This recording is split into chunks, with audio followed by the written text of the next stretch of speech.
Bapa yang baik, kami akan merenungkan firman-Mu. Biarlah firman ini menjadi rema di hati setiap kami. Berkatilah hamba-Mu dalam segala keterbatasannya. Berkatilah firman yang akan kami renungkan. Biarlah firman ini menguatkan kembali kami. Khususnya di tengah-tengah panggilan kami, dalam gender kami masing-masing. Bapa berkati waktu ini dalam nama-Mu Yesus kami sudah berdoa.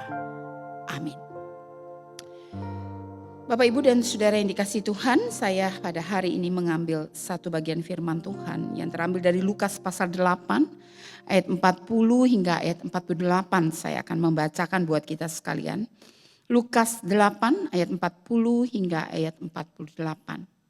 Kalau tadi saya sudah membaca bagian firman Tuhan dari Kejadian 1, ya. Kejadian 1 tadi kalau Bapak Ibu memperhatikan ayat 27 sampai 28 dan ayat 31. Firman Tuhan katakan demikian. Ketika Yesus kembali, orang banyak menyambut dia sebab mereka semua menanti-nantikan dia. Maka datanglah seorang yang bernama Yairus, ia adalah kepala rumah ibadat. Sambil bersungkur di depan kaki Yesus, ia memohon kepadanya supaya Yesus datang ke rumahnya. Karena anaknya perempuan yang satu-satunya yang berumur kira-kira 12 tahun hampir mati. Dalam perjalanan ke situ, Yesus didesak-desak orang banyak. Adalah seorang perempuan yang sudah 12 tahun menderita pendarahan dan yang tidak berhasil disembuhkan oleh siapapun. Ia maju mendekati Yesus dari belakang dan menjamah jubah-jubahnya, dan seketika itu juga berhentilah pendarahannya. Lalu kata Yesus, siapa yang menjamah aku? Dan karena tidak ada yang mengakuinya, berkatalah Petrus, Guru, orang banyak mengerumuni dan mendesak engkau. Tetapi Yesus berkata, ada seorang yang menjamah aku, sebab aku merasa ada kuasa keluar dari diriku. Ketika perempuan itu melihat bahwa perbuatannya itu ketahuan, ia mendatang dengan gemetar, tersungkur di depannya dan menceritakan kepada orang banyak apa sebabnya ia menjamah dia dan bahwa ia seketika itu juga menjadi sembuh. Maka kata Tuhan kepada perempuan itu, hai anakku, imanmu telah menyelamatkan engkau, pergilah dengan selamat. Bapak, Ibu, dan Saudara yang dikasihi Tuhan, mungkin cerita ini adalah satu cerita yang cukup familiar bagi kita. Satu cerita yang sudah berapa kali mungkin kita dengar hamba-hamba Tuhan menyampaikan melalui renungan, khotbah di mimbar, atau yang kita baca sendiri. Intinya daripada cerita ini menceritakan ada mujizat terjadi. Ada kuasa Tuhan yang Tuhan tahu pasti. Ketika wanita itu menjamah jubahnya, maka Tuhan tahu pasti bahwa ada sesuatu, ada seseorang yang menjamah jubahnya, ya. Walaupun pada waktu itu murid-muridnya berkata, ya bagaimana bisa tahu siapa di tengah kerumunan yang begitu banyak, kita nggak mungkin tahu. Orang berdesak-desakan saling dorong-mendorong, kita tidak pernah akan tahu siapa yang menjamah. Artinya mereka berpikir simpel bahwa wajar saja kalau jubahnya Yesus itu tersentuh. Namanya jubah kan gebiar-gebiar. Hari ini disebut daster gitu ya. Jubah, gebiar-gebiar. Lain kalau orang pakai slim fit ya, wah itu ketat punya ya. Kalau kesenggol, yang disenggol badannya gitu ya. Tapi ini jubah, ya wajar saja siapa aja bisa mengenakan, menyentuh jubah Yesus. Sehingga ketika Yesus bertanya siapa yang menjamah jubahku, maka bagi murid-muridnya itu pertanyaan retorik yang tidak perlu dapat jawaban. Kenapa? Karena begitu banyak orang sedang berdesak-desakan dan pasti wajar kamu punya jubah itu dikenakan orang. Tapi kemudian kita melihat Yesus memberitahukan bahwa ada yang menjamah. Kenapa? Karena kuasa itu keluar. Kuasa itu keluar karena ada iman dari wanita ini. Sehingga di dalam akhir daripada perikop ini, firman Tuhan katakan, hai anakku, imanmu telah menyelamatkan engkau, pergilah dengan selamat. Gitu ya. Artinya Yesus mau memberitahukan bahwa kuasa itu keluar karena ada orang, dia sendiri Allah yang berkuasa, Tuhan yang berkuasa. Tapi ada orang yang punya iman, dia cukup menjamah jubahnya, maka dia akan sembuh. Hebat ya. Padahal 12 tahun dia sudah berobat kemana-mana dan dikatakan melalui cerita ini tidak ada seorang pun yang bisa menyembuhkan dia. Artinya dia mungkin sudah mencoba berbagai alternatif penyembuhan. Ya entah itu mungkin melalui herbal, entah itu melalui nasihat orang lain, apapun saya rasa pasti. Zaman itu maafkan kata, belum ada yang namanya pembalut di hari gini gitu ya. Masih sesuatu yang kita tahu sekali pasti itu sesuatu yang cukup menjijikan. Karena orang melihat ada lelehan dan sebagainya Ya, dan itu pasti membuat dia tidak bisa keluar bersosialisasi, bertamu, ngobrol dengan teman, bahkan mungkin mengambil air seperti wanita Samaria pun dia tidak akan melakukan. Kenapa? Itu akan tidak nyaman. Mau bagaimanapun itu pasti ada lelehan gitu ya. Tapi ketika dia mendengar ada seorang yang bernama Yesus yang datang ke kota itu, yang dia pikir asalkan aku menjamah jubahnya, aku sembuh. Dan iman itu membawa pertolongan kepada dia. Iman itu menyembuhkan dia sembuh. Itu luar biasa. Ya, dari cerita ini kita melihat ada seorang wanita yang luar biasa dipakai melalui cerita ini bagaimana dia dengan imannya dia sembuh. Nah, tema kita hari ini adalah perempuan gitu ya. Lalu saya mencoba mencari apa sih artinya empuan itu gitu ya, Saudara ya. Ternyata mempunyai istilah yang baik. Dalam bahasa Sanskerta, empu itu artinya bermakna mulia. Artinya mulia ya, penjaga atau tuan. Nah, ini memberikan sebuah konotasi perempuan adalah sosok yang terhormat, yang berdaya, ya, yang punya tempat tersendiri dalam arti empunya ini, Saudara. Tapi itu kan Sanskerta, bahasa Sanskerta. Saya sengaja membaca Kejadian 1 ayat 27, 28 dan ayat 31. Saya mau mengajak kita melihat bahwa ketika Allah menjadikan manusia, laki-laki dan perempuan, Allah berkata sungguh sangat baik. Dan ketika Allah menjadikan laki-laki dengan perempuan, Allah memberi peranan kepada laki-laki sendiri dan kepada perempuan sendiri. Laki-laki diberi peranan, kamu harus bekerja. Perempuan dikasih kepercayaan, kamu harus nantinya akan menjadi seorang yang apa? Yang melahirkan, yang memberi keturunan. Artinya apa? Ada satu tanggung jawab yang diberikan kita bagian daripada menjadikan manusia di dunia. Tuhan menciptakan, Tuhan memberi benih, kita ikut menjadi bagian daripada melahirkan, Saudara. Nah, itu memang setelah kejatuhan ya. Nah, tapi Saudara, ketika laki-laki dan perempuan ini disatukan, Allah menjadikan perempuan ini menjadi penolong. Belakangan ini ketika saya memberikan bimbingan nikah, terus saya mengulang-ulang kepada para pasangan, kalau penolong sama yang ditolong siapa lebih kuat? Pasti jawabnya apa, Ibu-ibu? Penolong. Makanya saya dan ibu-ibu disebut multi talent, betul? Jarang kita dengar pria disebut multi talent. Lebih banyak perempuan dibilang multi talent, betul? Yaitu orang bilang suka menggambarkan sambil telepon, sambil masak, tendang kaki atau goyang-goyang anak tidur, apalah semua bisa dikerjakan. Kadang-kadang kalau orang yang belum ditebus oleh kuasa darah Tuhan, maka kita akan melihat itu menjadi sebuah kebanggaan dan kesombongan, ya. Lalu kita meremehkan pasangan kita. Kok cuma bisa begini? Kok cuma bisa begitu? Kok kamu cuma gini? Lihat nih saya, tahu nggak? Saya sambil kerja, sambil masak, sambil urus anak gitu ya. Lalu saya suka bilang kepada pasangan-pasangan yang akan menikah, ingat baik-baik, kata penolong di sini artinya memposisikan kembali pasangan kita kepada fungsinya. Kita dikasih multi talent karena kita disebut penolong, itu arti yang berbeda lagi. Kita disebut penolong, kita karena penolong maka kita diberi multi talent supaya tolong yang satu talent itu. Gitu ya. Jadi bukan sebuah kesombongan, sebuah keangkuhan lalu kita meremehkan pasangan, tidak boleh, saya bilang begitu ya. Jadi harus kembalikan posisi. Kalau suami-suami kita ini lupa berdoa, lupa dia itu seorang pemimpin, ingetin jangan ambil alih. Kenapa? Karena kita penolong yang menolong mereka untuk kembali kepada posisi yang Tuhan tempatkan, yaitu sebagai apa? Sebagai pemimpin, sebagai imam dalam keluarga. Nah, saya dan ibu-ibu warawanita Kristus, walaupun di sini juga hadir pria, tapi karena temanya ini perempuan gitu ya. Jadi saya mau mengajak kita melihat betapa luar biasanya kita, betapa istimewanya kita ya. Ketika Tuhan menjadikan laki-laki dan perempuan, Tuhan memberi peranan yang khusus. Dan di dalam Alkitab diceritakan ada nabiah perempuan. Ada yang tahu nabiahnya? Ya. Ada nabi perempuan, ada hakim perempuan, ada apa lagi? Ada penginjil, kalau di perjanjian baru itu ada penginjil perempuan juga ya. Kalau nabi itu ada Miriam, ada Hulda, lalu ratu. Siapa ratu yang paling cantik?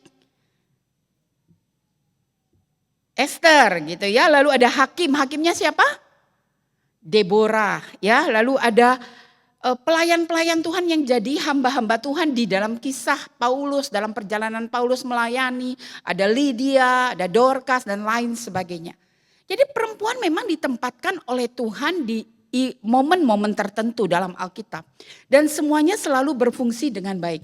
Bahkan perempuan tanda kutip pelacur ya disebut Rahab, dia pun dipakai Tuhan menolong umatnya pada waktu para pengintai itu mengintai kota. Dia ditolong oleh perempuan ini gitu ya. Dan dia bahkan masuk di dalam garis keturunan kalau kita baca dalam Matius pasal yang pertama gitu ya. Jadi artinya Tuhan tidak pernah meremehkan perempuan. Tapi memang Tuhan memposisikan perempuan menjadi wanita yang menolong. Perempuan itu adalah penolong bukan kepala. Makanya di Efesus 5 kalau kita baca apa yang menjadi tugas daripada suami, daripada istri. Suami itu disuruh mengasihi istri seperti Kristus kepada jemaat. Kalau perempuan dibilang, hai istri hormatilah suamimu seperti jemaat kepada Kristus. Karena memang haner tanda kutip ya, kepemimpinan itu diberikan kepada pria. Tapi bukan berarti Tuhan menjadi Tuhan yang kemudian memandang remeh wanita. Karena wanita sebenarnya diberikan tanggung jawab yang besar. Apa itu? Penolong. Para pria ini tidak pernah bisa menjadi pemimpin yang baik kalau tidak ditolong oleh wanita yang baik. Makanya Mazmur 31 itu, Amsal 31 itu memuji seorang wanita yang luar biasa. Pemimpin dikatakan apa? Suaminya berbahagia, anak-anaknya berbahagia. Saudara kalau masih ingat cerita Daud, Abigail ya. Abigail yang waktu itu dia bersuamikan suami yang sama sekali, wah. Tapi dia seorang perempuan yang luar biasa. Yang menempatkan diri dengan luar biasa, kalau enggak mati duluan suami dan pasukannya ya. Tapi dia tidak membiarkan itu terjadi. Dia melindungi walaupun dia tahu Nabal suaminya itu memang bebal. Tapi dia mencoba untuk bernegosiasi dengan Daud terlebih dahulu. Itu tugas saya dan saudara sebagai wanita. Ya, kalau kita mau menjadikan para pria kita, kalau yang bersuami tentunya ya, menjadi pria-pria yang berkenan di hadapan Tuhan. Fungsi penolong sebagai empu itu harus dilakukan dengan baik. Karena kata empu yang tadi saya bilang, di mana walaupun itu dalam pengertian etimologi dalam bahasa Sanskerta ya, dikatakan apa? Bermakna mulia, penjaga. Itu dunia loh menafsirkan dengan pembahasan dengan dasar katanya empu. Tapi dalam pandangan Tuhan sendiri jauh sebelum ada ahli bahasa, Tuhan sudah menempatkan wanita itu menjadi satu posisi yang luar biasa. Satu posisi yang penting. Lalu apa kaitannya dengan cerita yang tadi kita baca? Saudara, saya mau mengajak kita cuma melihat tentang seorang wanita yang dia sakit, tidak punya orang yang menolong lagi. Karena mungkin orang juga udah putus asa, udah mencoba berbagai cara dia nggak bisa sembuh pendarahannya. Udah mencoba membawa dia ke sana sini juga nggak bisa. Dan dia sendiri mungkin malu sama dirinya. Dan dia mungkin menjadi orang yang minder karena dia tidak punya teman. Kalau hari gini saudara nggak punya teman, saudara di kamar ngapain? Jangan-jangan nonton gitu ya. Baca, buka HP, buka TikTok, wah banyak hiburan. Zaman dulu apa hiburannya? TV aja nggak ada. Temen aja mungkin bercerita pun jarang. Kenapa? Tapi dia tetap punya satu hati tertentu. Yang ketika dia mendengar kabar bahwa ada seorang guru yang luar biasa. Seorang guru maha guru yaitu Yesus Mesia yang bisa menyembuhkan. Itu menjadi hearingnya dia. Walaupun mungkin dia datang hanya dengan satu keinginan, aku mau sembuh. Tapi ketika dia mendengar, dia menyimak, dia mendengar cerita, dia menyimak, dia mendengar, dia menyimak. Itu menjadi satu hal yang dia percayai. Sehingga ketika Yesus lewat, ketika Yesus akan datang di kotanya, yang dia tahu dia harus ketemu bagaimana caranya, dia jamah jubahnya, dia pasti sembuh. Hanya berpikir begitu, sangat sederhana pikirannya. Dan dia lakukan, dan dia sembuh. Hari gini saudara, pergumulan itu tidak pernah berhenti. Wanita, kami di pengurus komisi wanita juga tidak pernah santai-santai mengurus komisi wanita gitu ya. Terkadang kami rapat, kami harus berkerut mukanya, kami harus aduh bisa begitu ya. Tapi ada waktu kami itu tertawa, ada waktu kami itu berbagi cerita ya. Tapi ya kadang-kadang kami harus menerima ada komplainan, ada hal-hal yang tidak nyaman atau ada hal yang harus kita pikirkan nih bagaimana yang terbaik untuk semua orang. Itu kami alami, makanya tadi saya sengaja mengajak pengurus untuk nyanyi bersama semua baik ya. Tapi di dalam setiap musim kehidupan yang Tuhan berikan dalam keberadaan menjadi pengurus komisi wanita. Yang saya lihat Tuhan tidak pernah melepaskan tangannya dari kami. Tuhan selalu memberikan pertolongan dari waktu ke waktu. Tuhan selalu menyatakan pertolongan dari satu saat ke saat yang lain. Itu membuat saya tidak pernah merasa harus mundur. Saya yakin teman-teman saya di pengurus juga punya itu. Kadang-kadang kayak misalnya tadi nih kami rapat duluan. Ada yang sudah bilang, aduh karena jamnya dimaju nih jadi kalang kabut nih kerjanya gitu ya. Kami biasanya rapat suka banyak jajan gitu. Ada yang bawa ini tadi nggak ada yang bawa apa-apa. Kecuali yang konsumsinya aja gitu ya. Sepi hari ini. Kenapa? Semua panik karena harus datangnya lebih awal. Terus mikirnya nanti mau pelayanan, mau doa dan sebagainya. It's okay, kami tidak merasa itu something wrong, enggak. Tapi bagi saya itulah ritme dalam kehidupan pelayanan. Dan saya juga percaya ibu-ibu gereja kita juga di dalam menghadapi hidup ini ada banyak ritme. Ada ritme dalam hidup kita. Ada kadang naik, kadang turun, kadang sedih, kadang senang dan sebagainya. Tapi mari kita melihat kepada iman wanita ini. Mari kita juga melihat kepada pertama kali ketika Tuhan menjadikan wanita di dunia ini. Tuhan menempatkan, Tuhan memberikan kepercayaan, Tuhan memberikan peranan. Itu khusus, itu sangat spesial gitu ya. Artinya mari kita melihat diri kita. Kita ini berharga di mata Tuhan. Kita ini dikasihi oleh Tuhan. Kita ini dipeluk oleh Tuhan. Sehingga ketika kita mengalami apapun, kita harus terus maju. Tidak boleh mundur ya. Alkitab juga berkata, aku berlari-lari menuju kepada tujuan untuk memperoleh hadiah yaitu panggilan surgawi dalam Kristus Yesus. Artinya apa? Kita sebagai orang-orang yang telah diselamatkan, punya iman, gejolak seperti apapun harus maju. Kenapa? Karena Allah yang menjadikan saya dan saudara. Kita bukan jadi karena keinginan laki-laki dan perempuan. Kita jadi karena Allah memang menjadikan kita. Ya, nah mari menjadi orang yang menjadi pribadi yang lebih positif, menjadi empuh, yaitu orang yang benar-benar telah diberi kemuliaan oleh Tuhan. Melalui karya keselamatan, melalui kasih, dan melalui gender yang diberikan. Berbanggalah gitu ya. Jangan sampai ada yang bilang gini, paling enak jadi laki, tahu nggak? Laki itu gini. Di Thailand sana banyak laki bilang, aku mau jadi perempuan. Gitu. Jadi tidak pernah ada yang puas. Tapi begitu kita di dalam Tuhan, maka kita akan bisa melihat yang ada ini yang terbaik. Maka lakukanlah yang terbaik. Biarlah setiap kita menjamah jubah Kristus. Dan ada kuasa yang Tuhan berikan bagi kita. Untuk apa? Menjalani hidup ini. Karena hidup ini tidak pernah sempurna. Tuhan kita sempurna, Dia akan menolong kita. Untuk terus berkarya. Menjalani panggilan sebagai anak-anak Tuhan. Kiranya Tuhan memberkati kita sekalian. Bapa yang di surga. Kami mau Tuhan, syair lagu yang baru kami nyanyikan ini menjadi doa kami di hadapan-Mu. Dengan sebuah kesadaran. Tanpa Tuhan maka kami sesungguhnya tidak pernah bisa melakukan hal yang berarti. Tanpa Tuhan maka kami mungkin menjadi perempuan-perempuan yang tidak hidup dengan bermakna dan menjadi berkat. Terima kasih Tuhan. Karena ketika Engkau menjadikan kami manusia, Engkau juga memberikan peranan yang baik dalam hidup setiap kami. Ampuni kami kalau ketika kami menjalani peranan kami menjalani dengan kesombongan kami. Kami berpikir itu kemampuan dan diri kami yang bergerak. Sehingga kami bisa menjadi hari ini seperti sekarang ini. Ampuni kami Tuhan. Dan biarlah kami sebagai orang-orang yang Tuhan telah tempatkan dalam kehidupan kami masing-masing. Dalam keluarga kami, dalam dunia kerja kami, dalam kehidupan bergereja. Kami boleh melihat bahwa hidup kami bukan lagi tentang kami. Tetapi tentang Engkau Allah yang memberkati hidup kami. Tuhan, biarlah Engkau menolong kami ya Tuhan. Agar kami semua dapat melakukan tanggung jawab ini dengan baik. Terima kasih. Kami akan bersyafaat, berkatilah jam doa kami. Dalam nama Tuhan Yesus. Amin.